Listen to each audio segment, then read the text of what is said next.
It's the big weekend in Charm City. Let's cap the Preakness Day card with the second leg of the Triple Crown.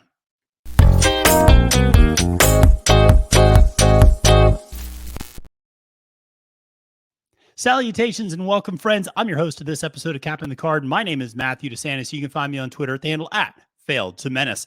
Welcome to this edition of Capping the Card, where myself and a very special guest are going to go races 1 through 13 and maybe 14. Maybe we throw you an Arabian pick as well at the very end. But we're going to give you all of our top picks, all of our value plays for the entire Preakness Day card. So listen, if you're playing on Stable Duel, if you're playing in horse racing tournaments, if you're playing horizontally, if you're playing vertically, doesn't matter how you play, this is going to be a very important show for you to watch to get ready for Preakness Day. Now, before we get into that, make sure to press that subscribe button here on YouTube to get all of our great content on Trust the Profits, whether it's handicapping episodes like this, whether it's horse racing news episodes like the Win Play Show, whether it's our full field rundowns, graded stakes previews, live betting on Thursday nights in the Cocktail Lounge, and so much more. So make sure to press that subscribe button. Additionally, like this video and comment below with what's your best bet on the Preakness Day card, and then let me know who you got in the big race. Obviously, got to know if people are going with the Kentucky Derby winner Mage or going with a new shooter and an upset in this one. So we have a lot to cover on this card, and here to join me is my very special guest, Ashley Mailloux. You know her from all sorts of places, from all over the country and all different outlets. But Ashley, thank you so much for coming on and joining me on the card today, and really appreciate your time on this Preakness Day card. Well, thanks for inviting me, Matthew. Excited to be back. It's been a little bit. I think it was the championship meet at Gulfstream the last time we chatted. So it's definitely been at least a couple months now, but excited. Preakness is honestly one of my favorite days to go to the track. I first went to the Preakness, I think, back in 2019. So pre-pandemic, I was able to take my dad. And if you ask him, he will tell you that's the best time he's ever had at the racetrack. In good seats, good food. And it's just a really great event. I mean, I love the Derby, but for me, Baltimore and the Preakness, that kind of holds a special place in my heart. Yeah, Baltimore definitely is a place that's very special for me. One of my very good friends, Rick Faint, who I went to college with, is from around there. We used to go up after we graduated from college to visit. And my first time at PIMLICO was, I think, the 2004 Smarty Jones victory. And I made the mistake of going to the infield. Hey, I was 24 years old. It was a lot of fun. I saw Smarty for about 15 seconds as he ran by me, but it was still a good time to be able to say that. And I've done PIMLICO in a little bit more of an adult fashion the last couple of years, and that's been a lot of fun as well. So definitely like this a lot. And this is, I think, a really fun card to go through. But let's just dive right into this one because we have 13 races to get through. So we'll kick things off in race number 1, which is a $60,000 allowance going 5 furlongs on the turf for 3-year-olds and up. You and I have some different picks up top, but you're the guest. I'll let you kick things off. Talk to me about this horse on the inside, Tauber. This is an intriguing horse I took a long look at as well. So I'm going to preface this with, it's really funny. I was between 2 top picks, one of which is mine. The other one is yours. And the same thing can be said about the long shot. I feel like these were the 4 horses that really stood out in this race, but I still think, it's wide open in the exotics as well. If we're looking to say, play a try. The reason I went to Tauber on the rail, big fan of Damon Dilladevico from a training perspective. I think he does tremendous work. He bats it over just 20%, but a lot of hard work and love goes into his operation. I know him very well. And just looking at this horse, I know he's 0 for 3 in terms of wins on the PIMLICO turf course, but he is 2 for 3 in the money. You go down the page and look at his turf efforts. They're by far his best from a numbers perspective. They kind of compete with the number 3 Rock the Boat. They're not too far off some of his best numbers. And I do think this horse, they made the right move. They gave him a couple dirt tries. He was still decent in several of those efforts, not his latest outing, but they gave him that time off. And that's kind of a common trend in the Mid-Atlantic where those horsemen typically stay there. So turf racing, unlike, say, sunny South Florida, becomes not an option at some point. So what they usually do is they do turn their horses, give them the time off. And the big thing for him will be, can he fire off that freshening? But he was able to do so last year and came up with a pretty nice second after having that even a more of extended layoff. So for me, I just gave him a slight nod in here, but I can see why. And I'm curious to see your exact reasoning why you chose the number 3. Yeah, I think you covered all the reasons why I like the number 1 a lot. The number 3, very similar story, obviously coming off that layoff, hasn't run since January 6th of this past year. And again, kind of a very typical layoff in the Mid-Atlantic until you get ready for the turf season again. Part of the reason I like this horse is, 4 for 5 in the money at this distance.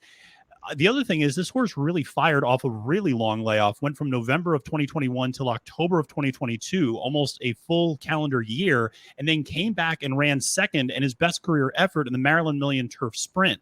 And I thought that was a very impressive effort. So being able to fire off the layoff was something I definitely think this horse is capable of. Robert Bales is a trainer who gets them ready pretty well off the layoff. This horse looks very fresh, firing off a few different bullets throughout the works recently, looks very sharp. You get Karamanos, who I'm always a big fan of on the turf, up on the mount. So that's where I went with my top pick on Rock the Boat. But like you, I was choosing between the two value plays that we have here. I really do like Peruvian Lucky quite a bit. So talk to me about why you chose this one for Ignacio Correas IV.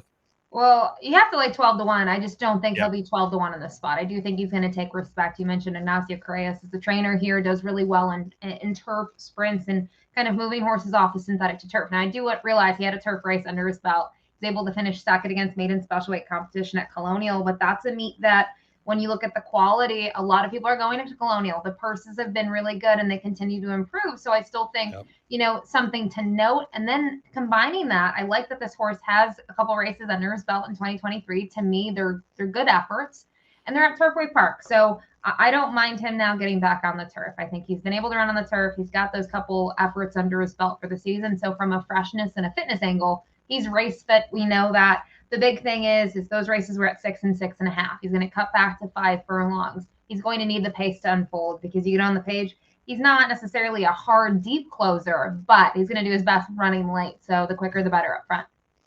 Absolutely. So for my value play, I went to the number 9, Bourbon and Ice. I actually prefer my Bourbon neat, but hey, that's all right. 8-1 on the morning line for Kieran McGee and Carlos Lopez up on the mount. And this is one kind of something you mentioned as well. This horse actually has already raced once this year. So a little fresh, coming back off the layoff. And this horse was off for quite a while, had not run since August of 2022, now came back in April of 2023, was claimed.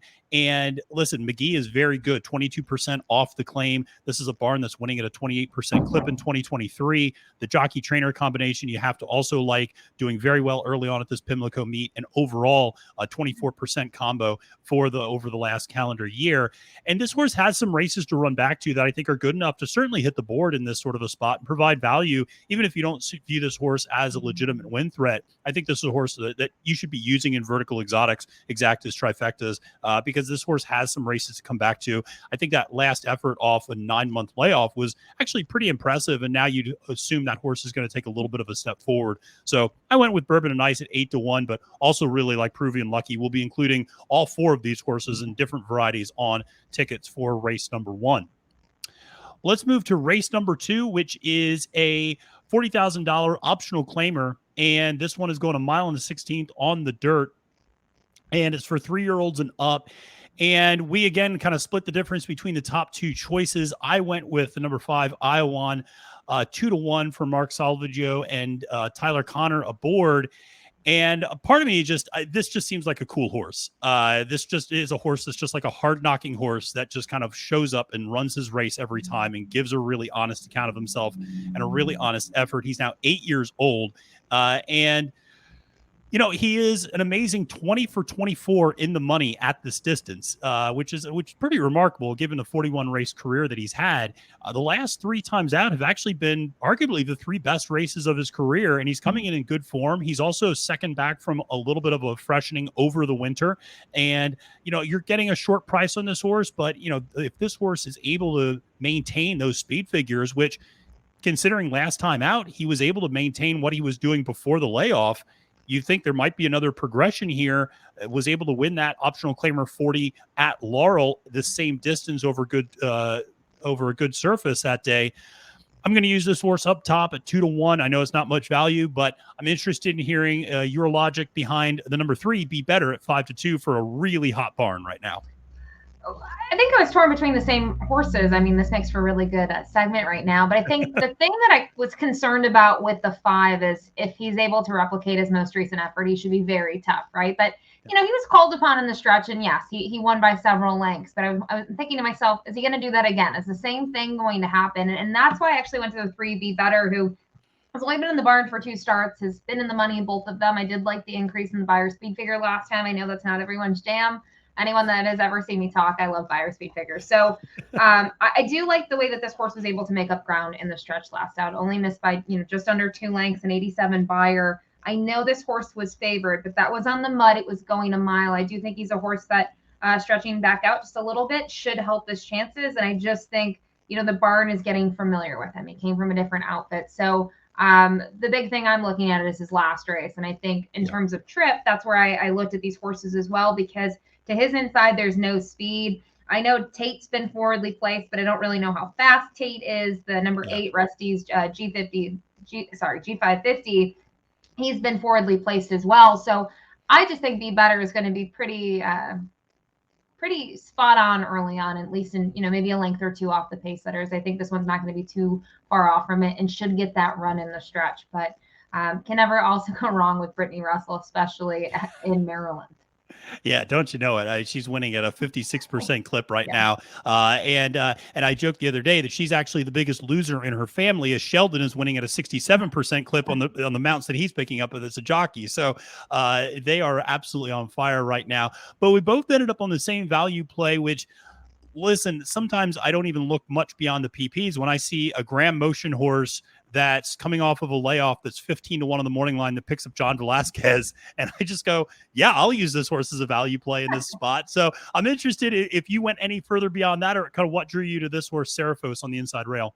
Well, that was kind of, I guess, the first inkling to maybe look at this horse a little deeper, were the connections. But the key thing that I try to do is, if I go back, say, the most recent effort, or even 2 or 3 back, can I come up with some sort of excuse that could make me draw a line through the race? So Keeneland going a mile and 1/8 against that kind of caliber trademarks a next out winner. He did have I thought this horse had a bit of trouble in there, not significant trouble. So I'm like, all right, it's a mile and 1/8. We're going to cut back a little bit. I'll draw a line through it. It was also the last start before a layoff. So I drew a line, go 2 back. It was the Toronto Cup. It's a stakes race up at Woodbine. It's on the turf. It's going a mile. We're not on the turf. So I'm just going to draw a line through that as well. Yep.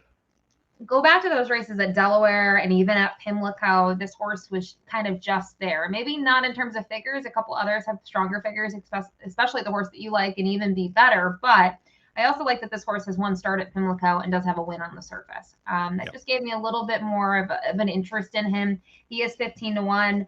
I think he's another one in terms of trip. He's going to be interesting because he's drawn to the inside. He's not necessarily fast, but I think he's another one that should be in the mix, at least, coming out of the gate, should be forwardly placed. Yeah, he's got tactical speed. I mean, I think those last 2 efforts, I agree with you. I also drew a line through those because they're just a huge step up in class. I mean, one was a $125,000 optional claimer, and the other, as you mentioned, was a turf stakes race. When you look at how he's performed at this purse level, basically, whether it's an allowance race or an optional claimer or maiden special weight, he makes a lot of sense in this spot. And you're right, the speed figures might be a couple points off, but he's held himself well in this Mid-Atlantic circuit in these kind of allowance optional claiming 40 races. So I think 15-1, you're getting a really good deal. I don't think you're going to get 15-1 come post time, because people are going to see the connections as we both did initially and go, well, geez, this, John Velasquez, Hall of Famer, Graham Motion, Kentucky Derby winning trainer. What are we doing with 15-1? So, but I think a very useful horse, and I think should sit a pretty nice trip as well. Well, let's move to race number 3 on the card, which is a maiden special weight race. And this one is going a mile and a 16th on the turf and is for 3 to 5-year-olds. And rather than having to choose between 2 of our top choices, we just went ahead and just picked the same top choice. So talk to me first about why you like this Michael Trombetta horse. Yeah, Mike Trombetta, and you have Victor Carrasco, who they've teamed up. They've had a lot of success together. I know Victor has had a couple setbacks in the last several years, and he's, coming off a little bit of a layoff, but so far this year he's been riding quite well. And I know, after his injury, he was one that was taking his time to get back to the races, but did everything right. So I'm not worried that he's over 11 so far at Pimlico, because he's 6 for 11 in the money. But really, I think when he gets on these horses, to me, they're worth a look. He obviously rode this horse at Laurel. This horse made up a ton of ground late, and not a huge field, a field of 8, but had 1 horse beaten early on, made up ground, maybe beaten by a length and a half. A 75 is the number. I just loved this horse's closing kick, and I think second out, this horse should improve, gets a little bit of added ground. And I don't think either of those things, hurts too far east as west. So for me, this was the horse that probably stood out in the field. I think, If you're looking elsewhere, maybe look at Kenny McPeak's horse. I think that horse is going to take some play, the number 10. But to me, I really liked what I saw from the 5 on debut. Yeah, same here. I also really like the 5, and I agree with you about every point that you made with regards to A, liking more ground, B, the way that this horse is able to close into a pace, which is, you always want to see young horses being able to pass horses on the turf. Trombetta, just to quantify the point you were making, is 25% in maiden special weight second start on the turf. So you expect these horses to take a step forward coming out of his barn. The workouts look fantastic. I will mention there's a horse in this race that may very well attract money, and that is the number 4 Wayhill Road for Shug McGahee at 5-1. This was a Triple Crown nominated horse, and the reason I bring this horse up is he is the half to one of my favorite horses, Midnight Bourbon, as well as Gervin. And so this horse had huge pedigree and just has never really put it together on the dirt. And I'm not going to give this horse a shot on the turf. This feels a little bit like a desperation play, in my opinion, moving and switching surfaces. But you do like a Jimmy Toner horse, Headline News, as your top value play. So talk to me about Headline News a little bit. And real quick, Matthew, I just want to go back to Wayhill Road. I have the same thing. You look at all the pedigrees. Also, a half to Pirates Punch, who I was a big fan of. Not necessarily on the same level as a Midnight Bourbon type, but still a horse that I would have been fine owning at some point in his career. But the big thing that I thought is I really expected him in his second start to step up, and he didn't. Especially with the connections. I have all my old notes in here in Formulator. That was kind of, to me, going to be his race. Mind you, look who won the race, Kings Barnes. So take what you will with that race. I do think he faced some nice horses on his first 2 career starts, and I agree. Turf, it just seems like they're trying something new at this point. But going to my value playing here, the number 9 Headline News, you mentioned Jimmy Toner. Jorge Rui is usually kind of in the Mid-Atlantic, does ride for Toner there, but this past winter went to Gulfstream, and they were on fire from the number of mounts that they had, and teaming up together. Did very well. This horse has a slew of really solid workouts under his belt. Now, he is a 4-year-old who hasn't made it to the races yet, but I'm not super concerned with that. I like the pedigree here, so I'm willing to give him a shot. 8-1 morning line. I think anything close to that would be a price that I'm willing to take. Yeah, absolutely. No, I don't blame you at all. I really like using those first-time starters in a lot of instances. And you're right, the works have looked tremendous on this horse. My value play in this one is, I don't think what's going to end up being much of a value, which is the number 1 Composer's Dream, mainly because of the connections. Mike Maker as the trainer, Irad Ortiz Jr. as the jockey, always going to take some money here. What I like about this horse is the progression. Broke its maiden in, didn't break its maiden yet, obviously, but it had debut. And what was actually, I thought, a pretty nice turf race, Mooncat, Justin's Legacy, Mudaweed, in that Gulfstream Park, then comes back and stretches out to 1 mile and 1/8. And again, you see a progression from a buyer speed figure standpoint, even if the horse still finishes basically second to last. Then this horse goes to the bench for just a couple of months, comes back and runs a much more improved effort. It granted dropping down in class a little bit to a maiden special weight 43, still at Gulfstream Park, and posts a 72 buyer.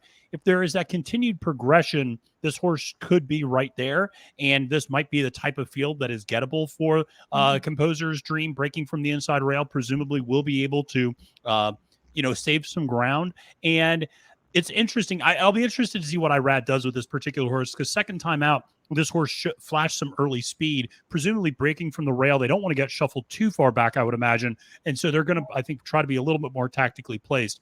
So we'll see what ends up happening there. But that was a horse that I figured I'd take a little bit of a shot with in race number 3.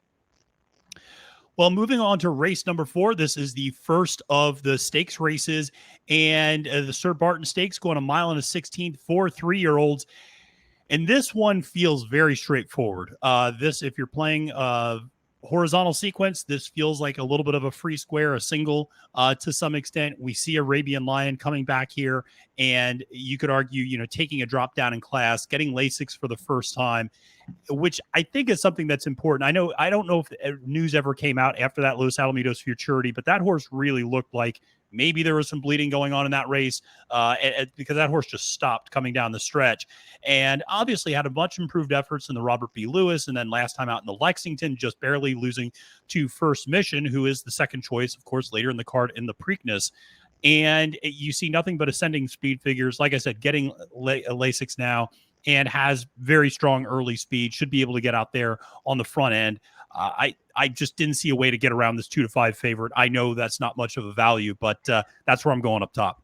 Well, that's why they're a top pick, right? It's not a value play here for sure. Certainly a top pick. I mean, I hate 2 to 5. I never want to take 2 to 5. And honestly, this is a race from a betting strategy.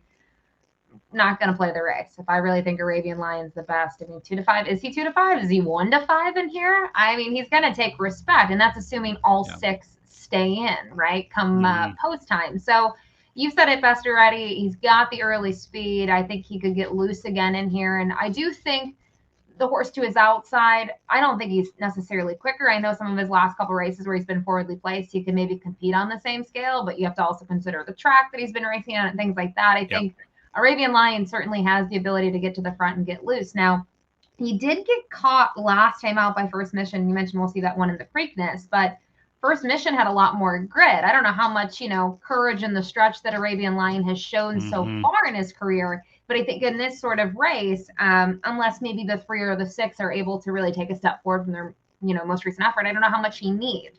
Yeah. He also could be the type that when he gets out there by himself, we see this time and time again, horses kind of get a little lost if they don't have any company because they are herd animals. So maybe that's part of it as well.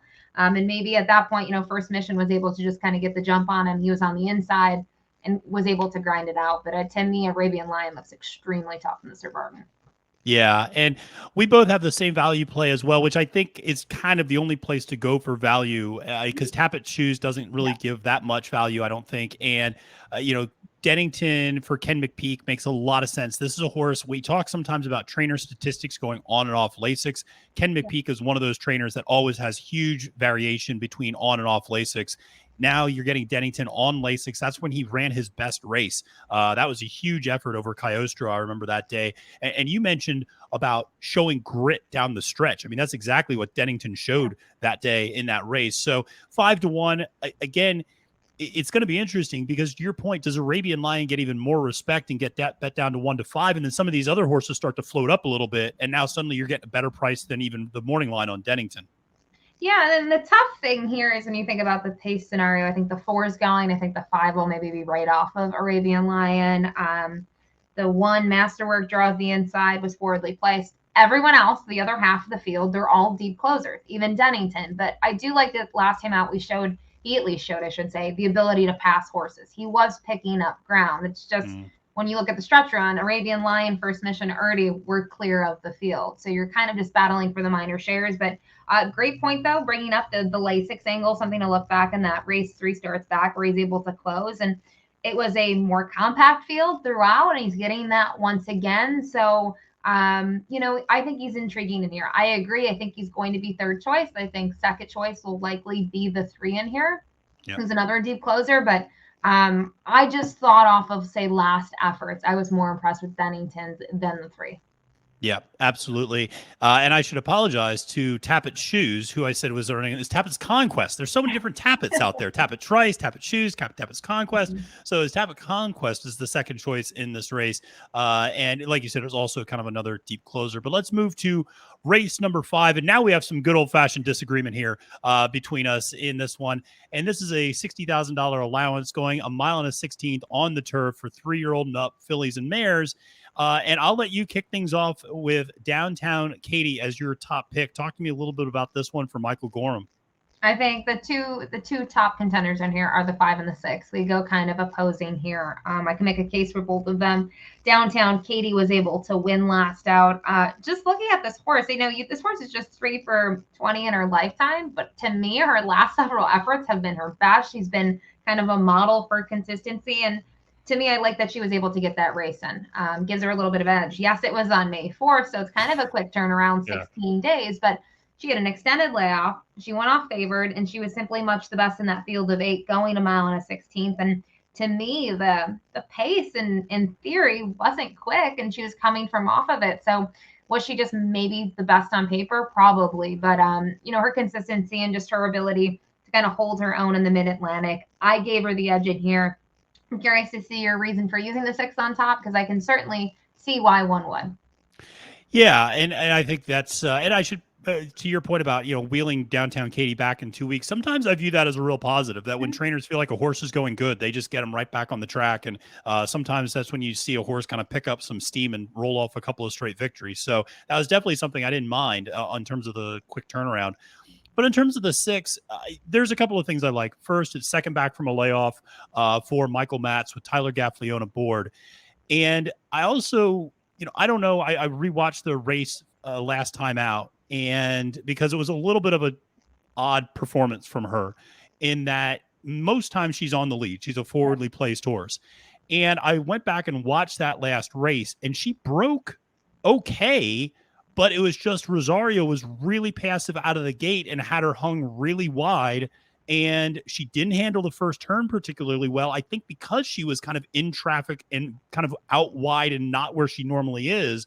And so it was just, it's one of those things where we talk about Rosario and the brilliance of coming from behind, and he does do that so many times, but he also sometimes can take a speed horse and kind of take it back maybe a little too far. And I think that's what happened last time out, and just didn't really get the sort of trip. Now, she still ended up coming running at the end and finishing third.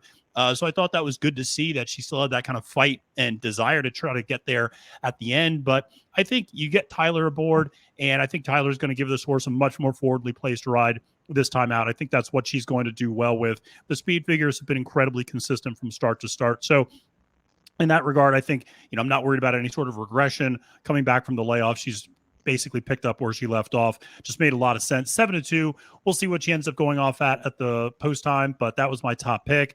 Now, from a value play, I really took a long look at your 7. So I like this one a lot for Grand Motion, but talk to me more about this one with Johnny Velasquez. They're teaming up on a couple of our picks today. I feel like I need them throughout the card all day long on Saturday. I was just impressed with this horse last time out. A really big change of tactics, moves to the barn for the first time. They're like, you know what, we're going to go sprinting on the grass. And actually, this horse is able to pick up the pieces pretty nicely in the stretch to finish second. I think that's a really nice way to get this horse prepped off a long layoff as well. I think that's maybe an interesting move, right? You're trying to gear for a longer race. You want to get a start since this horse has been in your barn, but hasn't raced since Ellis Park in July. So let's go sprinting. And the horse raced well. I love this horse now stretching out. You go down the page. The race at Keeneland going a mile and 3/16 was not great, split the field, but I thought the effort 2 back at Ellis was maybe the one to look at. That's kind of what I would expect from this horse in terms of going a mile and a 16. So I think there's some upside here. I think this horse is going to offer, some value in here. And I got to ask, you pick one of my dearest friend's horses, Justin Nixon. He trains the 15 in here. A horse that he, had previously for a start. And that horse is 10-1. Another horse kind of in that same ballpark. Yeah, Ewan's. And listen, this horse is going to be breaking from Timonium. I mean, it's just somewhere out in the parking lot in Northern Maryland from the 15th post. But I really like this horse. This horse has ran against tougher and has ran against better competition, has ran against a horse like Wakanaka going back several starts in a grade 2, has run in stakes competition. And much like Seraphos, who we talked about a couple of races ago, when you go back and look at how this horse runs in allowance level company at this level purse, there's a lot of good starts there on the turf. That when you go back and look at those races at the fairgrounds, basically from like January or February 12th through the Churchill Downs one on May 12th of 2022, those are all allowance 47,000, starter allowance 50,000. And guess what? We're hitting, high 70, low 80 buyer speed figures, and we're hitting the board every single time out. And we're picking up nice jockeys with Raylu, Irad, and Tyler. So you have Karamanos up on the mount. I always like him. He's a great Mid-Atlantic jockey. He just absolutely schools people at Colonial on the turf every year, it seems. And so I just thought at 10-1, you're getting a little bit of value. This horse is getting blinkers on, which I actually like a little bit. Presumably there's going to be some speed out of the gate, and hopefully can cross and clear a little bit from that 15th post and find a way to tuck in and save a little bit of ground. But like this one as a value at 10-1. Let's move on to the 6th race on the card, which is the Chick Lang Stakes, which is a grade 3 going 6 furlongs for 3-year-olds. And I will say, Ashley, last year I was at Preakness, and it was at this race last year that I realized early voting was going to win the Preakness, because this was the race Lightning Larry set insane fractions and still managed to hang on. And I said early speed is a cheat code on this track today. And I just kind of scrapped all the Preakness handicapping that I had done and said, I'm putting $100 on early voting. And so that was a good change of heart here. But this one feels, again, a little bit like the Arabian Lion race, and it's another Bob Baffert horse, but having a meltdown coming back from running in the Saudi Cup. You do always wonder, there is always that question how do horses do after international travel, but Having a Meltdown just feels like a vastly superior horse over this field in terms of the speed, in terms of what this horse has already accomplished, etc. I like that this horse is actually cutting back a little bit. I think 6 furlongs in this first start back in the United States is kind of a perfect spot. You get Louis Saez aboard, who I always trust as well. I couldn't get around this one, and obviously you couldn't either, but I didn't know if you had any additional thoughts on this one.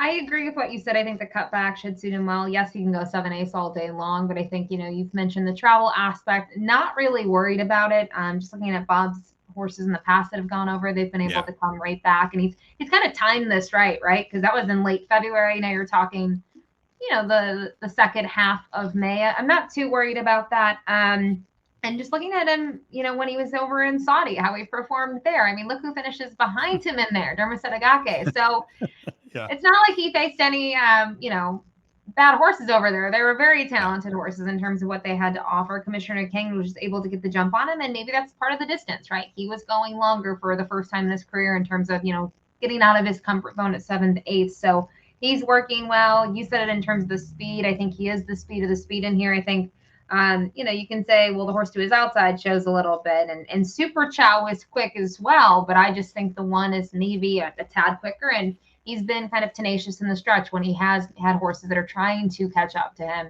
He's been able to find that, second gear or another gear under his belt. Yeah, and that was one where, if I'm not mistaken, that Saudi Derby was, they were going fast up front in that one too. And I mean, he really held on and dug in. I thought that was a very gutty effort from him going a mile and keeping up with those fractions. So to your point, I think even if Super Child tries to challenge, those two horses are in different classes in my opinion. And I think Having a Meltdown is the sort of horse that can sustain a speed duel and not wilt coming down the stretch.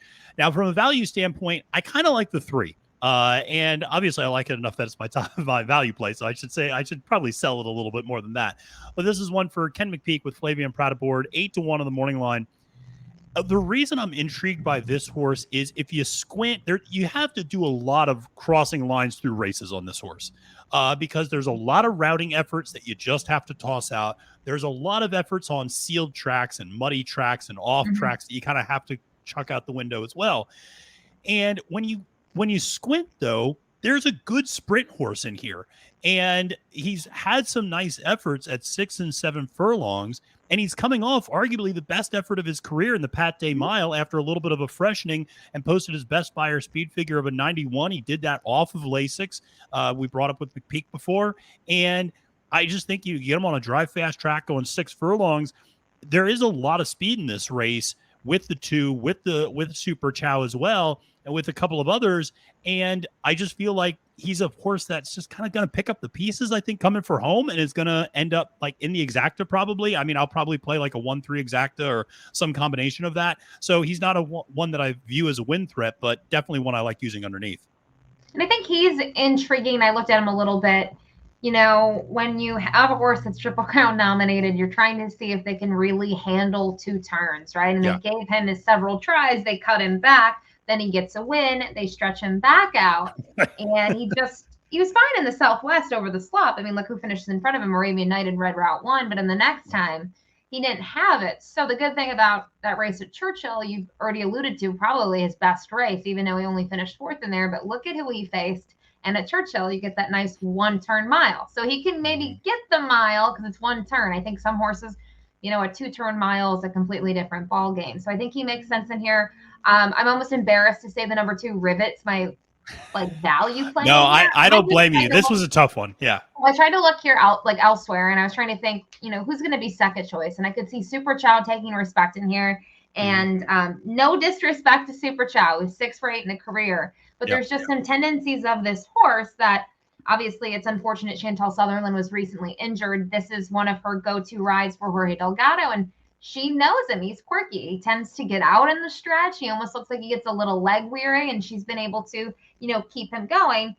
He looked very good when in the Hutchinson. Now he's going to get a new rider. I know Paco knows what he's doing. Paco can obviously ride a speed horse, but I thought he could be second choice in here. Maybe Rivet could be third choice. And I guess that's what I'm using the word value, but this is not my true idea of value. I just thought Rivet, consistent type, last 3 efforts have been really good. And for me, what I liked is he's been able to win in different fashions, right? Front end fashion, 2 starts back, he was able to be kind of mid-pack early on and drew clear. So I think a lot last time out also had to do with the track with the mud. They put him to the front, and that was a change of tactics as well. So he's versatile. 7-2, again, not much value. Yeah, but no, it would be a great story too if obviously Steve's son Keith is able to pull an upset and win a grade 3 here in the Chick Lang Stakes. Let's move on to race number 7 on the card, and this is the Gallaret Stakes, which is a grade 3 going 1 mile and a 16th on the turf for 3-year-old nut filly and mares. And again, we kind of see all things similar up top with this Chad Brown runner. What did you like about White Beam and with Irad Ortiz aboard on Saturday? Well, if my memory serves me right, first off, Chad, I believe, has had a lot of success in this race over the years. I think this is the race I interviewed him for maybe a year or 2 ago, and I asked him how many times he won the race, and it was several. I thought White Beam was actually a standout in this spot, just off that most recent effort to come over from overseas. This horse had, most recently been in France that final start, and then to come here.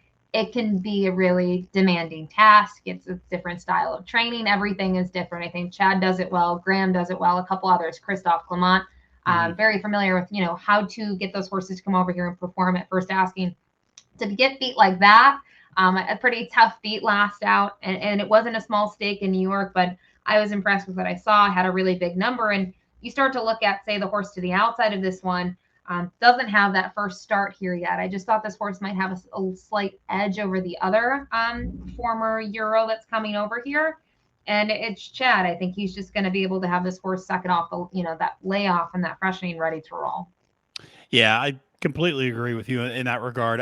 Second time in North America is always an angle I like playing. And, the horse was obviously coming running late, and the additional 16th of a mile, a half furlong is, I think, going to do this horse well. From a pedigree standpoint, there's no issues there. And horses ran against some really nice competition, actually, over in France as well, leading up to this. Horse like Zanbach, I actually like quite a bit, who he finished behind 2 back. In this one, this is a horse I've been chasing for a while, and it's bipartisanship is my value play. And I feel like I've been trying to get this horse home. I don't know how many years now, but it never works whenever I'm on this horse, but I'm going to stick with it. Graham Motion and John Velasquez, you mentioned we need him throughout the card. I need him in this one. So 8-1 on the morning line. And what I like about bipartisanship is there's a consistency there. In terms of speed figures, this horse has run against very, very good competition, obviously, has run in graded stakes races multiple times before, including the Grade I Matriarch. Second back from a layoff as well. I sound like a broken record saying that, but with these turf horses, that's a lot of the instances is that they took the winter off and now they're kind of getting back in form. I like horses that already have one race under their belt in that regard. And the nice part was I thought he ran pretty well in that high-level allowance race last time out, just came up short, finished third by a neck. But, the speed figures from that standpoint were kind of actually a little bit above of what he was doing before the freshening. So I'm hoping that there's another step forward with him. This is a horse I always think there's another gear that this horse has, and we'll see. Maybe I'll just continue to chase my tail on this one, but at 8-1, I'm going to give bipartisanship a shot.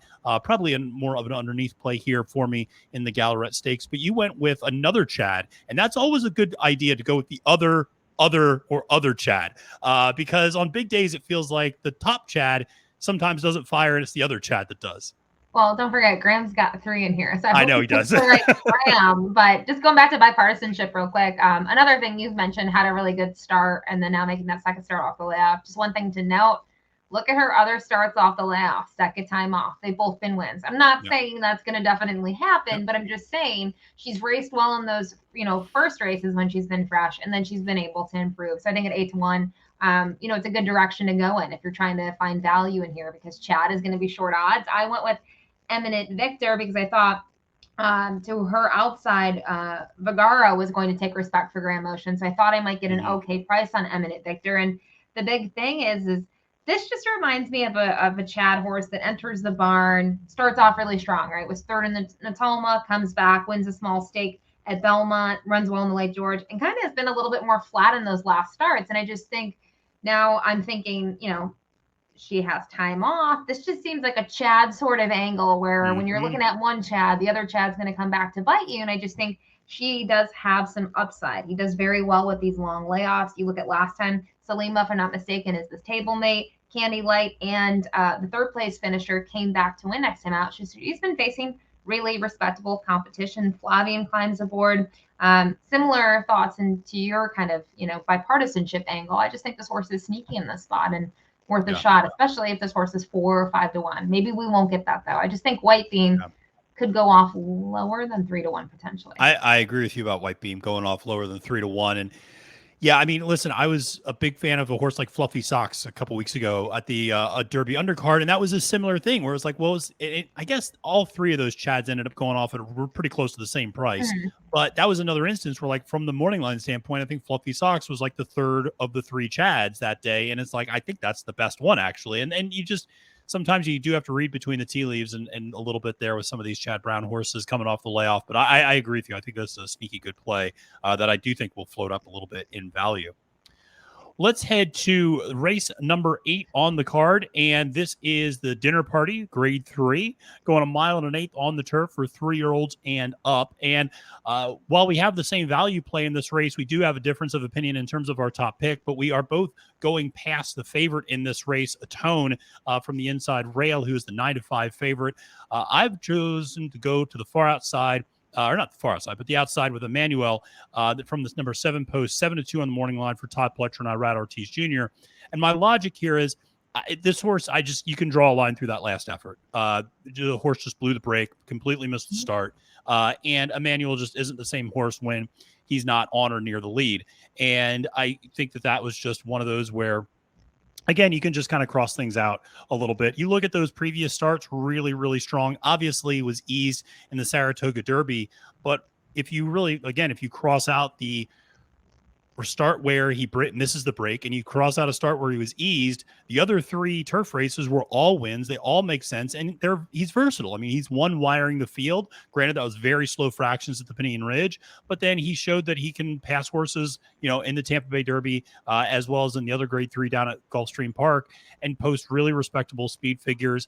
I just think this horse has multiple ways to win. Irad hops aboard now, has ridden him before in that Pinion Ridge, so is familiar with the horse. 7 to 2, you're not getting a huge amount of value, but hoping that Atone maybe takes a little bit of money, and some of these other horses like Emmanuel and your choice, Hurricane Dream, maybe float up a little bit. Well, Hurricane Dream and Atone, who's the morning line favorite, as you mentioned, both met in the Pegasus World Cup turf. Atone ends up getting the job done.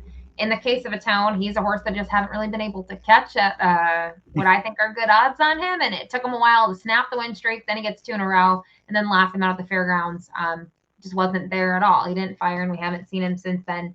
Looking at some runners in there, Spooky Channels come back to finish 3rd in that Grade 1 event at Churchill on Derby Day. So I still think he faced good horses, but Atone, I'm not enamored with him in this spot. I went, in a different direction. We're both on 7 to 2. And Hurricane Dream is a horse who got a 96 buyer speed figure in the Pegasus World Cup for beating 2 horses, but it was a compact field in the end in terms of the stretch run relatively. And then to see this horse come back next out at Keeneland, Fancy Liquor and other horses in there faced okay horses, was simply much the best and kind of destroyed the field. So I wonder, this is kind of that case that I mentioned earlier, getting that first start in North America, kind of getting over the hump, and then having that second start.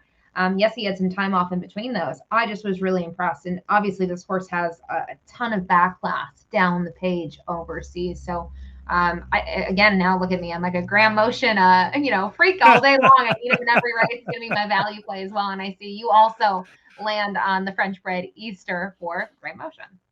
Yeah, I feel like he's a very logical horse to fit in this slot. This is a horse that we mentioned second time in North America. Second time in North America for Easter was the Grade 1 Man of War, where he was just stuck behind incredibly slow fractions that day in a very small and compact field. Still earned a 99 buyer speed figure.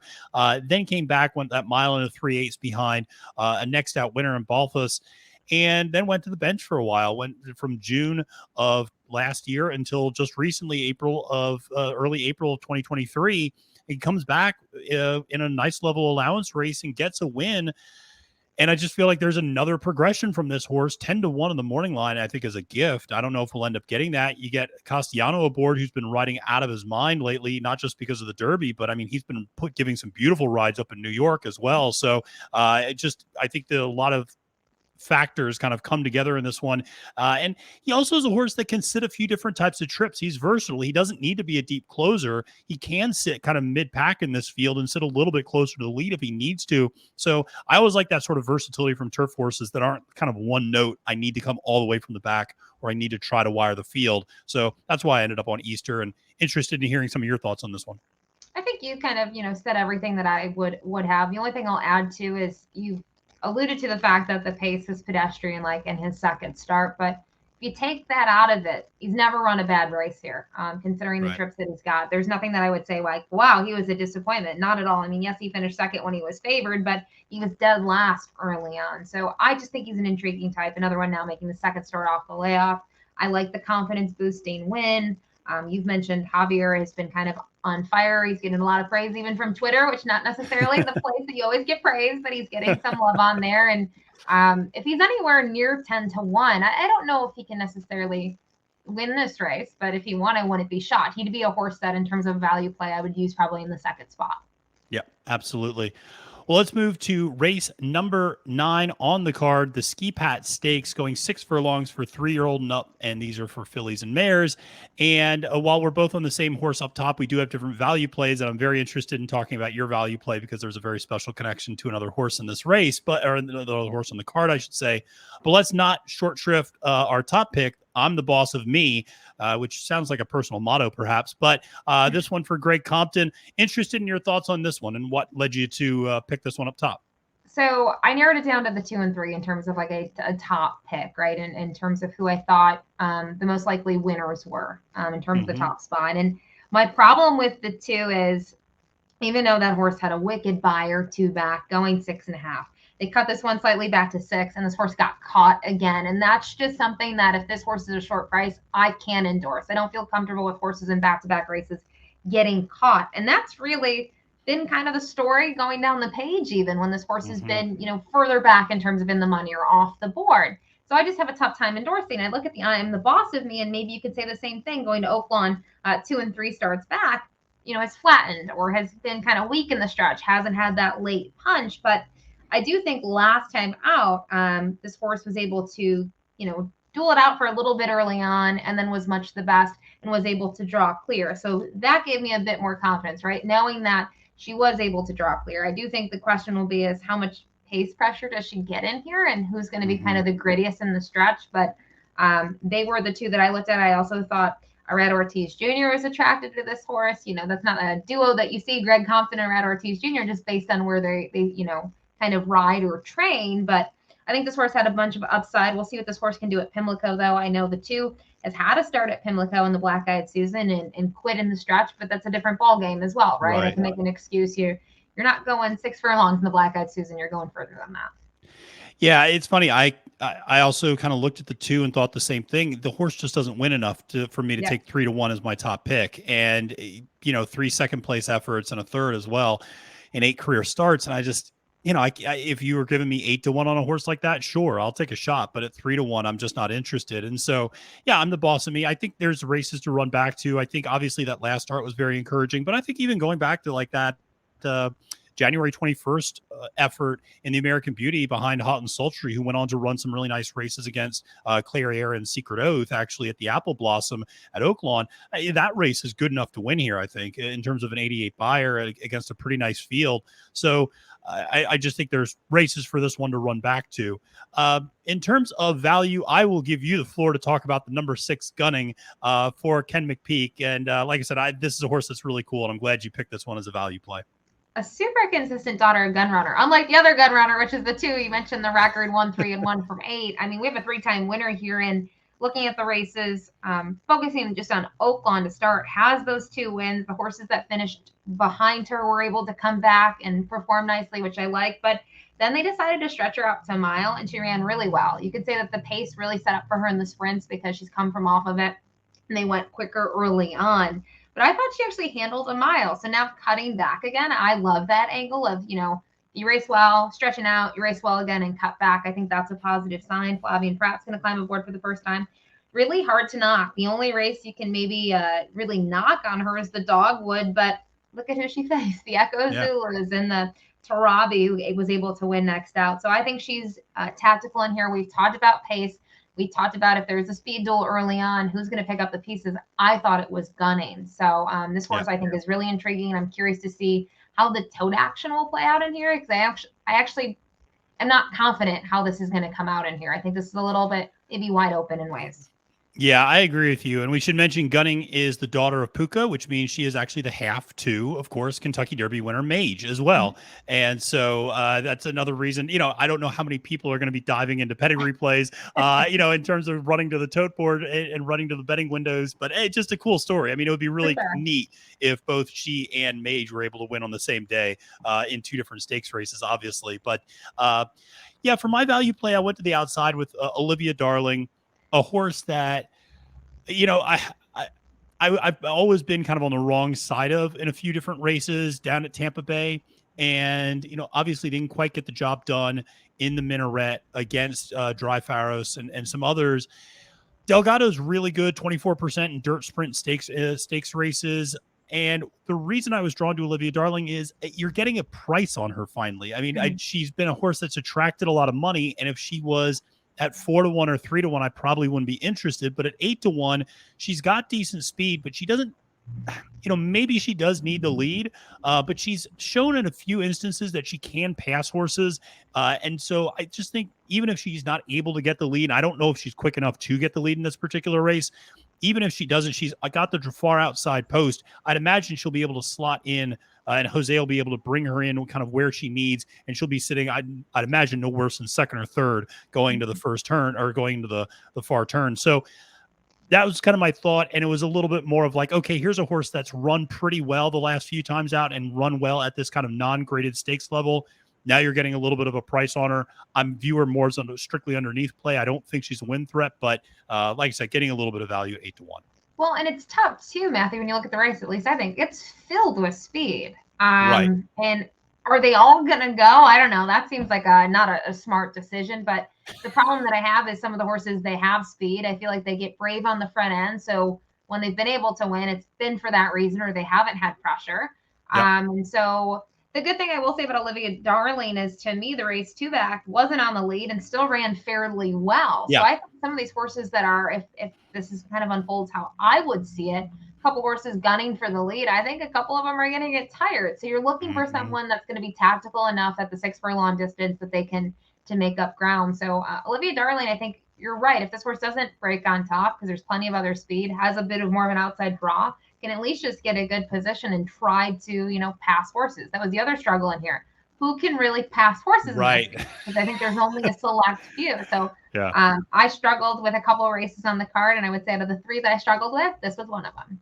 Yeah, absolutely. This feels like a very spready race if you're playing horizontally, for sure. And I think there's always a tug of war. And I talk with a friend of mine, Chase Sessions, a lot about this, where he gets very enamored with late pace horses in sprint races. And he's like, it's going to be a hot pace. And I'm like, well, it's a sprint. Of course it's going to be a hot pace. And then he's like, they're going to come from running from the back. And I'm like, Chase, it's 5 furlongs. Like, they're going to run out of room. Like, and so it is this kind of very interesting dynamic where I think when we see a hot pace, we immediately go to, okay, who's going to pick up the pieces? But sometimes it is the speed of the speed that's able to get Brave out in front. And so it's just, I do think in this one, though, there's a lot of speed. And so I do think a horse like Gunning makes a ton of sense, because there's going to be pieces for her to pick up coming down the stretch, I think, for sure. And I think, too, going with that, we talk about the speed, and also all tracks play differently, right? I mean, the dirt at Pimlico versus Laurel, they're different. You can also put every other track in there. When you think of a track, it is changing with the weather by the minute, right? If it rains, race 3 and 4, it could play drastically different if the track's drying out, if you have all these factors. So it's tough when, each track is slightly different. There's a couple of tracks that come to mind that are always speed favoring. And even if you have a really good closer, it doesn't mean they can necessarily catch them over the surface. Yeah, absolutely. That reminds me of, I think it was the day of the Sam F. Davis when there was a complete downpour between the Suncoast Stakes where Nest and or not Nest, but Wonder Wheel and Julia Shining were running against Dreaming of Snow, and then before the next, and you're right, like just completely different sort of play out in terms of how that the dirt handled itself that for those two races. So we shall see, but let's move on to another sprint race. This is the 10th in the Turf Sprint Stakes, going 5 furlongs on the turf, obviously, for 3-year-olds and up. And this is one where I'm going back to my man, Horacio Caramanos, and I'm going to go with the inside rail and Nothing Better at 3-1 on the morning line. This horse has not missed the board in 11 consecutive races going back to July of 2021. I'm not even sure where I lived in July of 2021. It might not have even been here in Virginia. And so I've already talked about Caramanos on the turf that I really like. This is a horse, again, a little bit of a broken record, second back from that winter layoff, now comes back. I think has obviously a ton of speed. It's going to be able to escape from that inside rail just fine. And so this was one, the last several efforts I think are well good enough to win in this race, and has won a stakes race before at Aqueduct, sprinting on the turf, going a little bit longer actually, which gives me confidence that this horse can sustain a little bit of a pressure challenge and a speed challenge up front. This horse doesn't just need 5 furlongs. It can run a little bit longer, has maybe a little bit more endurance and durability. So that was where I went with my top pick, but you went to a Dale Romans horse on the outside. So talk to me about Coppola. Well, as a disclaimer, this makes for good TV as well. I had to handicap this race for something else. And up here, you can see the 4 horses that I picked, which are the 4 that we have used here. I thought they were kind of the ones that stood out to me. The only thing I want to touch back on Nothing Better, I think Nothing Better is the speed in here and is drawn perfectly and can kind of have his way on the front end. And he was 9-5 last out, but he won pretty nicely in the end after having that little bit of a break. Now I went to the 10. I said this horse's name wrong like 20 times. I went to school for math, not English. I said Copula. Anyways, I want the number 10. This is a horse that when you start to look at the replays, you can look at some of Smoking Jay's replays, right? Yeah. And Smoking Jay is able to win at Gulfstream. The 10 is 4th in that race at 78-1. I thought ran fairly well. Just Smoking Jay made this really late bid in the stretch and was much the best. Now, the interesting thing is most recently, this horse just raced at Churchill 2 weeks ago, and I was very impressed with the performance. I thought this horse got along very well with Johnny B. He'd been aboard this horse once before, but to me, this was 3rd time on the turf in a row. It was still getting used to the surface. And in terms of trip, I like that this horse should be somewhat close. Isn't going to be a deep closer in a turf sprint. I don't necessarily want that. Nothing better is the speed. So I'm just trying to find a horse that I think will be pretty close to it. And I do know that this horse, this is not why I'm picking the horse, but did get 100 Beyer speed figure. I don't see him getting 100 in this race. I think it was just kind of a different sort of circumstances. They did go quick in that race, and he was much the best. So I just like a horse he doesn't have a ton of experience, but I think now that they've gone on the grass, his numbers have improved drastically, and he's just trending in the right direction. So he's my top pick at 6-1. If I got 6-1, I'd be content. He could be potentially a tad higher in here, depending on some others take respect. Yeah, I love horses that are lightly raced on a new surface, and you can usually get a price, and that's a horse that I typically like to go after. And listen, you just got to channel your inner godfather, Francis Ford Coppola. So it's just like the director, Coppola. I said it like 16 different ways. I don't even know such a short word could be pronounced so many ways, but I've tried all of them. Love it. Well, why don't you talk a little bit about your value play, who's also breaking a little even further outside Beer Can Man for Phil D'Amato. This is one I also strongly considered using as my value play. So I think there's a lot to like here. I don't necessarily love post 13 going 5 furlongs, but this horse, he's quick enough out of the gate that I think he can clear a couple horses and get a decent position. Flavien Prat is certainly familiar with him. And when I look at a horse off such a long lay after going from February 2022 to April of 2023, I think that's a really tough thing to do. And I think in a turf sprint, I mean, obviously being quick certainly helps, but that can be tough, especially if you're not necessarily fit enough to, even if it's sprinting, which you don't think you need the stamina necessarily. I think it's tough. And looking at the trip that he got, front run the Fed ends up winning the race. And I vividly remember this. Raylu Gutierrez worked out this crazy trip where he was leaving in the stretch, picking up the pieces. He's pretty close to Beer Can Man at one point, but Beer Can Man, I thought, just ran a decent race. A pretty good race, though, considering off the long layout. So I think Beer Can Man off of that, if he takes the step forward, he certainly has a big shot. We've seen him in some of his efforts out in California, even going slightly longer or even shorter. He's gritty. I just think he needed a race under his belt. So I'm willing to give him a shot in here. I think he will get some tote respect. 8-1. Maybe people don't like post 13, but I do think he'll take some, a fair bit of play in here. Yeah, I agree with you about everything you said in that regard. And I agree that he'll probably take some respect at the windows. My value play, I'm going to go with Smokin' Jay. This is a horse that finished second in this same race last year to Karatari. He can sit a few different types of trips. I mean, we've seen him kind of be on the lead. We've also seen him sit just off. I think obviously sitting off is kind of when he's at his best. I will say that same race last time out with the front run the Fed was a little bit of a head scratcher because he took a step back after a second off a layoff.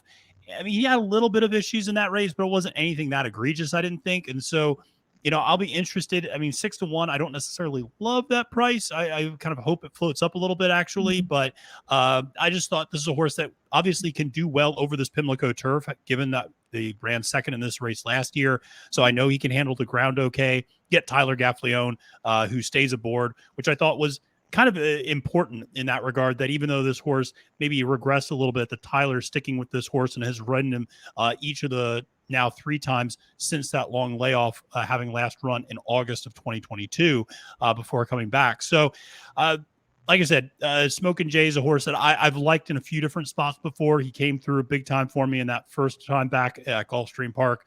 So sometimes, horses that help me out, I have a hard time giving up on. So I'm going to use Smokin' Jay as my value play in race number 10. Moving to race number 11, it is the Maryland Sprint Stakes, a grade 3 going 6 furlongs for 3-year-olds and up. And we were talking about this one before we got started, and this was one of those where it's like, where do you go? But we ultimately both ended up on the same horse, and we were talking about Speed of the Speed earlier, and it feels like this one is the same sort of story. I narrowed it down in terms of, horses. I mean, yes, I like my value play. I think he's a horse to use underneath, but I thought the 7 and the 8 made a lot of sense, and started to go back and forth. And you talk about horses that you've supported and you stick with them even when they burn you. And I've been burned by the 7 way too many times.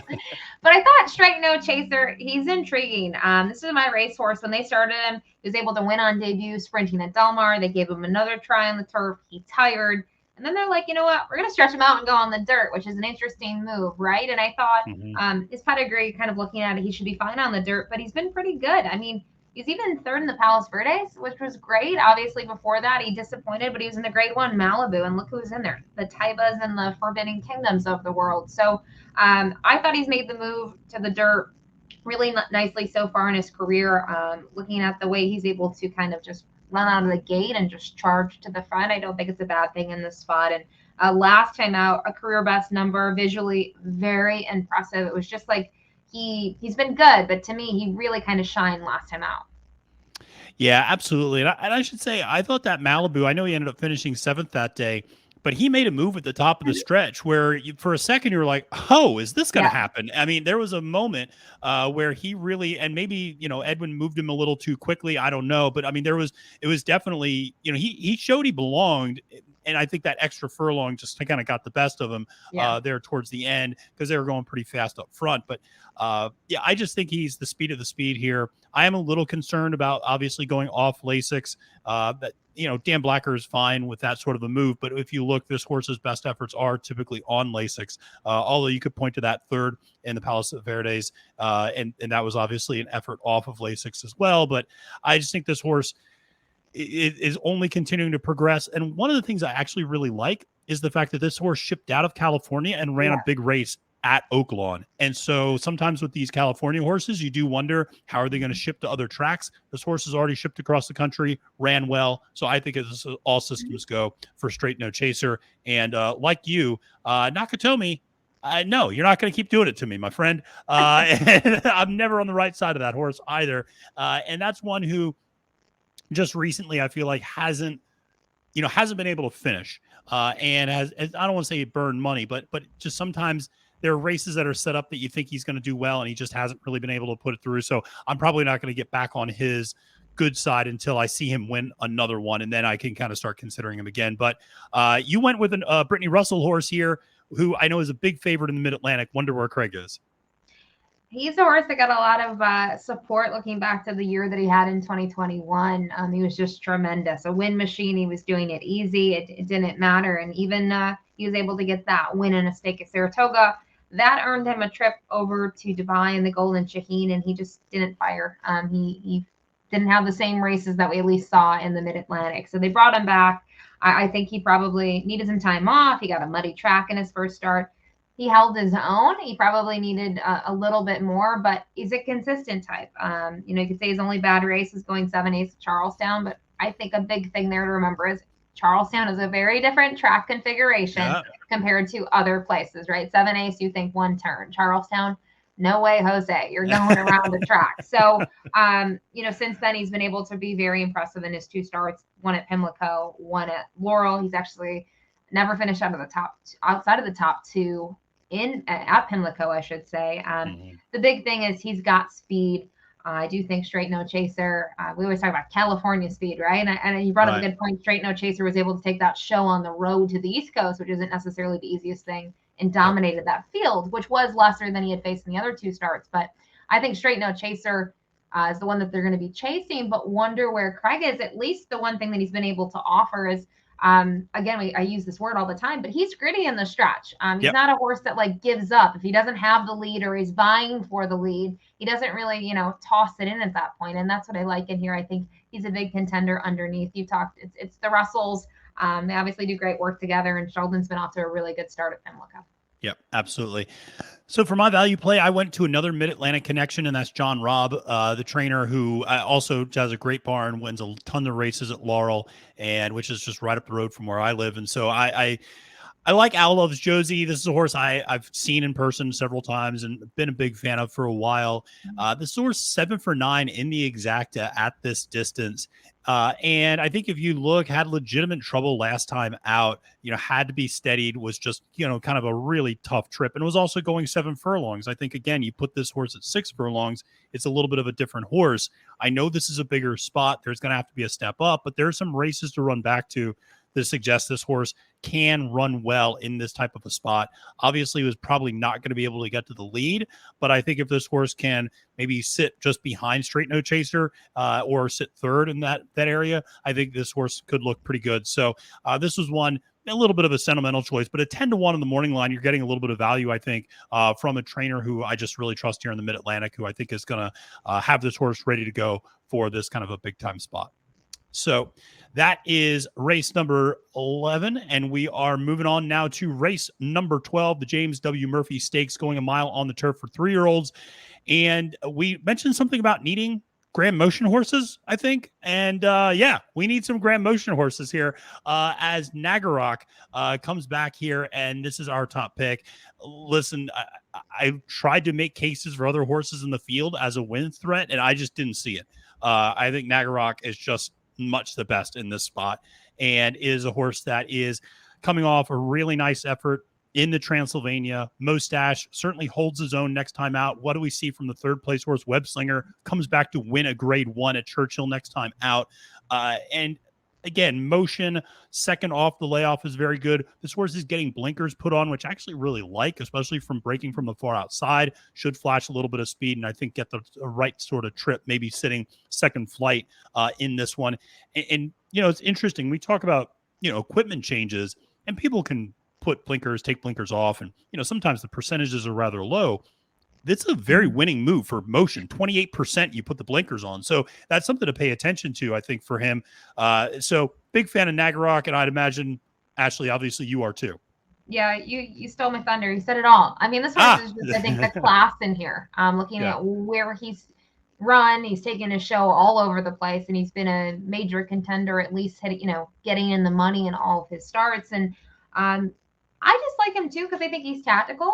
He's not necessarily a speedster, but he gets himself in a good position in just about every single race where he's only spotting the pace setters a couple of lengths, and he tries to make his late move. And whether it's always the winning one, it hasn't been in the last few, but You've talked about Mustache. Webslinger was able to win at Churchill just 2 weeks ago, and at a big price to say the least. And I just think kind of looking at that last year's Breeder Cup Juvenile Turf and some of those horses and the Webslingers and the Mustaches, it's kind of a competitive little bunch. And when you look at the others in this field, yes, Wonderful Justice exits that same race as well, but wasn't able to fire in there. And I wonder, getting back on Lasix, maybe that horse will improve in here today. I just think Nagarock is the best and should get the trip in here. That's probably a winning one.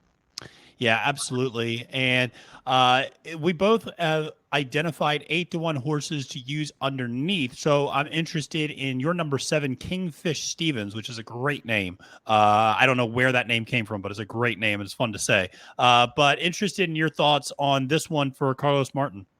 Okay, well, talking about horses that you get attached to and bet. I had Kingfish Stevens when this horse was able to graduate. I placed a pretty decent wager on this horse. This horse was dropping. I thought the dirt efforts, at Gulfstream in Tampa before that, they were made in special weight. But I looked at them and I was like, I think even though they're not great, they're better than they appear. And I just saw this horse and thought this horse could really step up. And at the time, this horse was trained by Lisa Lewis, who I actually think does a really, really good job. And transfers Barnes, goes up north to New York. And last time out, I thought this horse ran really well on the grass once again. I was able to go a little bit further. At Gulfstream, yes, 7.5 is 2 turns, but we're getting added ground when you go up to Aqueduct. Mile and a 16th. It was starter allowance competition. First time kind of facing older horses in that spot, 3 and up. And I thought he ran very well. So I've been intrigued by him. Like I said, I guess I have bet money on him and won before. I just think another one that he's been able to kind of close from a little further back. Last time out, I thought he got a really nice trip just off the pace. Sell Something was the best horse in the race in the end of the day. So 8-1 was a price that I was willing to take. And we talked about it. Javier was aboard last time out. He's been riding very well. So I think, staying with capable hands is a smart move. Absolutely. So my value play is the number 5, but I do want to give a quick shout out to the number 3, A Western Yarn at 10-1 for Arnaud Delacroix with Daniel Centeno aboard. I think this is a nice horse to potentially use as well. Finished 3rd last time out behind Talk of the Nation and Mustache. So had been keeping pretty good company in that Columbia Stakes, which has come back very strong. Talk of the Nation, obviously a gate scratch right before that last effort, which was very unfortunate. But then obviously we've seen Mustache come back and run very well coming out of that race. So I think a Western Yarn at 10-1 presents some nice value, but I'm going to use Circling the Drain, which is hopefully what my bankroll is not doing on Preakness Day, at 8-1 for Brittany Russell. I like this horse because of pedigree. When you dive into the pedigree, this horse needs turf, because if you look at the dam, she has had 7 offsprings. 5 of them have won on the turf. The only 2 who have not won on the turf is one Circling the Drain who's never tried it, and one other horse who's only tried it once and managed to finish a very close-up 3rd that day. This is a turf dam, and they finally, I think, are getting this horse on the right surface, and actually, if you look at this horse's running lines, runs a bit like a turf horse in terms of coming from behind and has a little bit of a turn of foot. So I think you're finally getting this horse on the right surface. The dam, Who's Cozy, has produced 25% turf route winners. And so from her offspring, the horse is working out nicely. We've talked about Brittany's Barn several times already. I just feel like this is a horse that's kept decent company too, obviously. Coming out of that Tessio on the dirt, you have Perform and Coffee with Chris, who are both going to be running in the Preakness. 90% Maddie, Summer Cause, both raced in stakes races just last weekend. So, that was, I think, a pretty nice race. And like I said, I think the surface switch will do well for this one. So that's why I'm going to go to the number 5, Circling the Drain. But listen, we've been talking for an hour and 10 minutes, and we now get to the race that I'm sure everybody is tuning in to hear our picks for, and that is the 148th Preakness Stakes, Grade 1, 1 mile and 3/16 for 3-year-olds. And in a little bit of a shocker, neither of us have the Kentucky Derby winner in this particular race. So, Ashley, I'll let you kind of kick things off first. I think First Mission's a very, very dangerous horse in this field. Obviously, you do too. So talk to me a little bit about your logic behind getting past the Derby winner and going towards First Mission. So I think this year's edition, it's a field debate in the Preakness. To find a value play felt like was difficult for me. I see you pick a good price, and I'm excited to hear about Perform, because I thought Perform raced really well last out. But In terms of my actual order, I got to be blunt. I use the 8 on top, and then I go to Mage, but Mage is not going to offer value. National Treasure, I don't know what's going to happen with National Treasure, because I think a lot of people look at that horse and think this horse has speed. How is that going to carry at PIMLICO? I mean, value, again, it's a tough word to use here in this field. But going to my top pick, First Mission, I'm just looking at the Lexington last out. This is a horse that raced well at 6 furlongs on debut, made up some ground late, stretched out to a mile and 16th, was able to graduate, then goes up to a grade 3. And, Arabian Lions in there, and you watch the stretch, these two are clear in the stretch run. Yep. But I just liked that First Mission was tenacious and was gritty and determined and fought on the inside for, a horse that doesn't have a ton of experience to kind of battle back like that. And then to win by half a length, I was visually impressed with what I saw. And I think in terms of trip, tactical enough to get a good position early on and to maybe make that same sort of move in the stretch. Horse is going to take respect in here. It is 5-2. I think there's a good chance First Mission is, second choice in here. It's tough to say when, Mage was so impressive in the Derby and has really done nothing wrong in his career. And I loved that in the Florida Derby, Mage was able to overcome, not a great break and actually had the lead. And who passed this Forte? And, Forte scratched out of the Derby. Don't know what it would have happened, but just knowing how the race takes money, is Mage's favorite on the morning line, going to take a lot of respect. But I think still gamblers are maybe going to look in other directions. And I think First Mission is a logical one. And we both like National Treasure for a lot of reasons as well.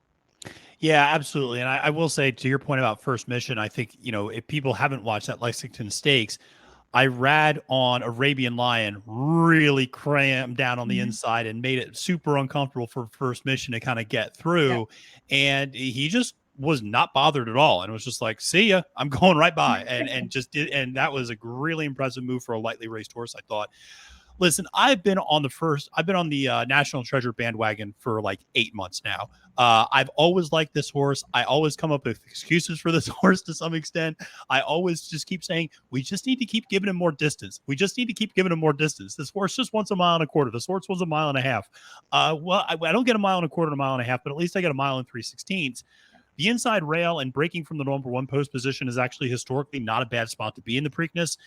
And obviously getting blinkers on the first time, one of the issues I think this horse has had is that he doesn't really pass horses. It's like if he sits second, he finishes second. If he sits third, he finishes third. And that's kind of an issue.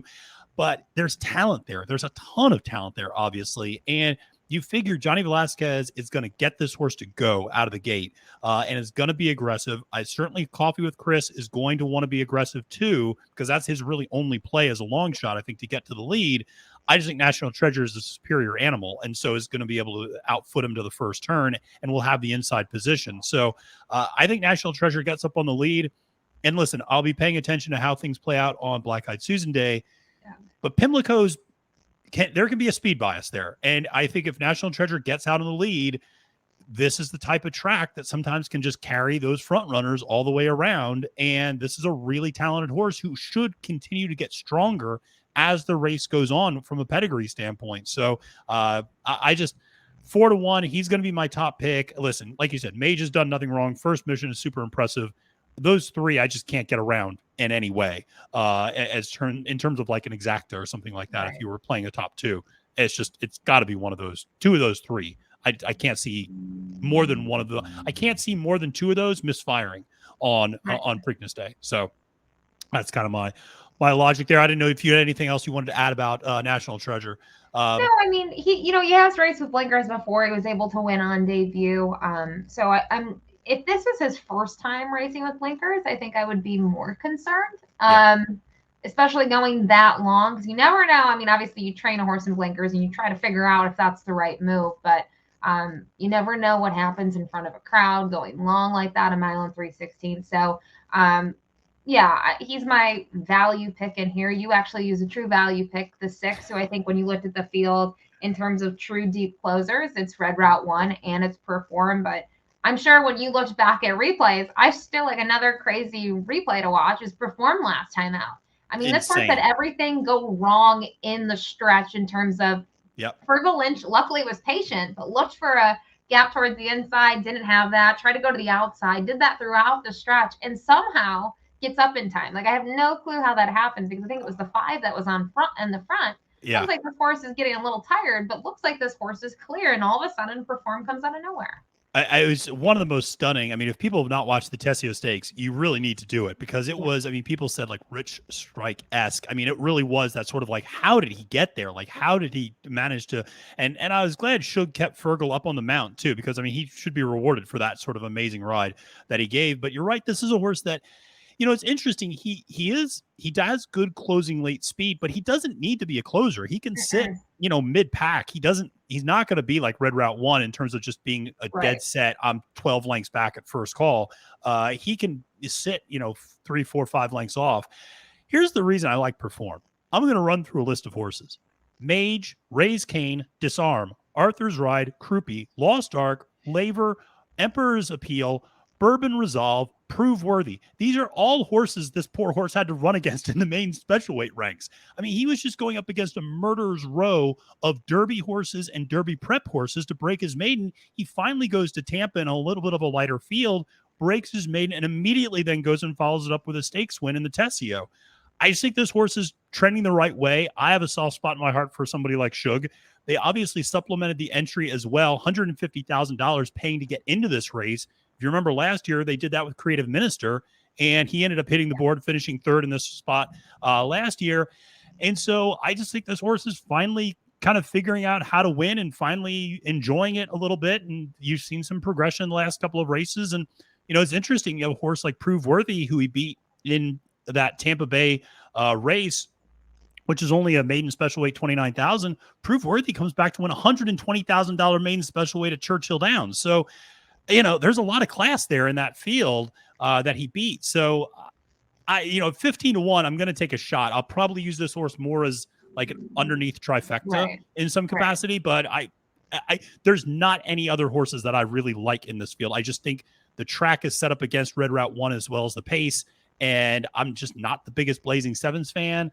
I don't have much confidence with Coffee and Chris, so when I start just drawing lines through other horses, I go, well, Perform. This is if you're trying to get a little bit of money in the try, I feel like this is a horse that could run up into it maybe. And the thing I'll say about Perform too is, you're right. He's not like a deep closer like the Red Route 1, right? Where you're just looking for him on the screen basically throughout the race and he just shows up. But I do think Perform has made that nice step forward from 2 to 3 in his races. You look at his 2-year-old campaign. The only time he won a mile was at Churchill. We've already talked about it. It's a 1-turn mile. He's kind of somewhat forwardly placed in all of those starts. And since getting to 2 turns, to me, he's been able to actually really settle nicely. So when that, you know, they go to the race 2 back, he had 1 horse beaten early on it. And it wasn't like he was out the back by 20 lengths, but last time out, super impressive. Yeah, no, it was very impressive last time out.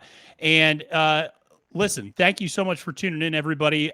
But as a special bonus, one of us does all of their homework, and another one of us kind of skates by and does 95% of their homework. And so there is a 14th race in the card. If you want to stick around, which I encourage you to do that if you're there on Preakness Day, just to let the traffic all clear out, let the people all clear out. One of my favorite memories was actually waiting after the Breeders' Cup Classic was over this year and watching the Fall Harvest and Wakanaka win with about 8 other people at Keeneland because everybody had just exited the building. So, Ashley, you had actually done your homework and you handicapped the Arabian race at the end of the card, the 14th and final race. So, just give us your kind of thoughts or winner in that one. You told me I had to do the entire card, so I don't know if it was going to be like ostrich racing, mules, whatever it was. I was going to look at the last race. It was actually funny. A couple of years ago, Naomi, who used to work at the Maryland Jockey Club, we had to work the last race, and we're like, we don't really know Arabians because we don't follow it, but we tried to do our homework because that's what I think you should do. You should put the effort in and look. I did not pick the winner. Naomi did, but to me, I think there's 2 standouts in here. The 3 and the 9, I think are going to take all the respect in here. The 3 is a 10-year-old who I think is super cool to see a 10-year-old still strutting their stuff. This horse just has that 1 start this year down in Texas, was very, very impressive in that race and gritty and got up in time. The big thing, as everyone knows, I mean, we're talking about Arabians going a mile and 16th. They're not going thoroughbred speed. We know that. But this horse was able to pick up the pieces last time out, going 7/8. the case of the 9 Diamond Gem lightly raced. We're talking about a 4-year-old versus the 10-year-old. Only has 1 defeat, and that was last out by the 10-year-old. I just think this horse is probably, going to be forwardly placed. Does draw to the outside in here. I mean, this horse is going to try to take him, but this horse hasn't gone a mile and a 16th. Does have barely has that win at a mile, and who was second behind that one, the 3. So gave the nod to the 9, but my price in here, and maybe call me crazy, is the 2. This horse is 12-1 on the morning line, a 2-time winner this year. Both of those races have been at 6 furlongs, but I thought this horse, in terms of position, these Arabian races that a lot of these horses come out of, they're not huge fields, 5, 6, 7 runners.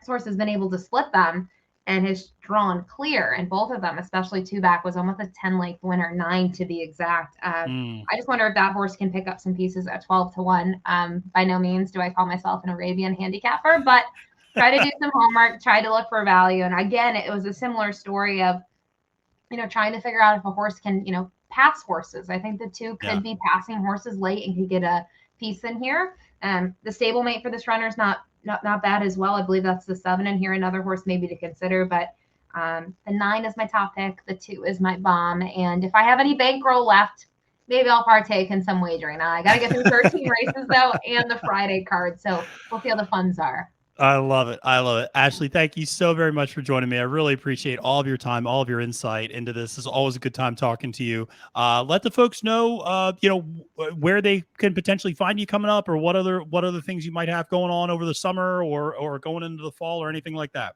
I don't know. I'll be at a lot of racetracks, of course. It's like awesome. Summer, so I feel like that's the time to take vacation and also maybe work a little bit on the weekends. But just a lot of things to look forward to. When you have the summer, Saratoga is one of my favorite places to go. I'm hoping to actually get out to Del Mar. I've never done the summer at Del Mar. I've only been there for Breeders' Cup, and I've been told it's a very different experience. So that's on my list.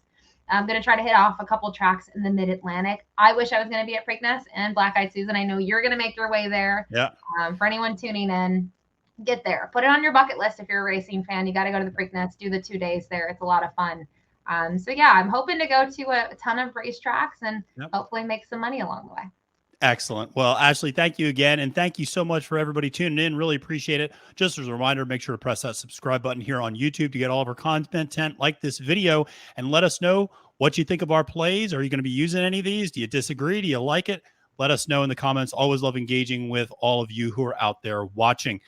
Until next time, friends, that's Ashley Mailloux. My name is Matthew DeSantis. You can find me on Twitter at the handle @FailedToMenace. I wish you a great and prosperous day at the races, and remind you that it's now post time.